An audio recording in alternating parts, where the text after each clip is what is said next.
ബഹുമാനപ്പെട്ട ബറാ റളിയല്ലാഹു അൻഹു ഉദ്ധരിക്കുന്നു, ബഹുമാനപ്പെട്ട അബൂ ദാവൂദാണ് നമുക്ക് വേണ്ടി റിപ്പോർട്ട് ചെയ്തിട്ടുള്ളത്. നബി സല്ലല്ലാഹു അലൈഹി വസല്ലമ തങ്ങൾ പറഞ്ഞു, മാ മിൻ മുസ്ലിമൈനി യൽതഖിയാനി ഫയതസാഫഹാനി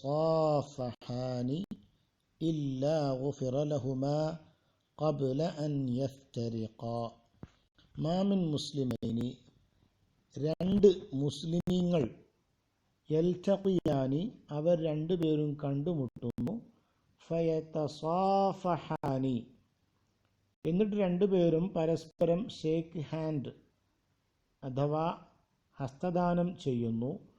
അങ്ങനെയുള്ള രണ്ട് മുസ്ലിമും അല്ല, ഇല്ലാ ഗുഫിറ ലഹുമാ, അവർക്ക് രണ്ടുപേർക്കും അല്ലാഹു റബ്ബ് സുബ്ഹാനഹു വ തആല വിട്ട് പൊറുത്തിട്ടല്ലാതെ അല്ല. എപ്പോ? ഖബ്ല അൻ യഫ്തരിഖാ, അവർ രണ്ടുപേരും ആ സ്ഥലം വിട്ടുപിരിയുന്നതിന് മുമ്പായിട്ട് അല്ലാഹു റബ്ബ് സുബ്ഹാനഹു വ തആല അവർക്ക് രണ്ടുപേർക്കും അല്ലാഹു തആല വിട്ടുപൊറുക്കുന്നതാണ്.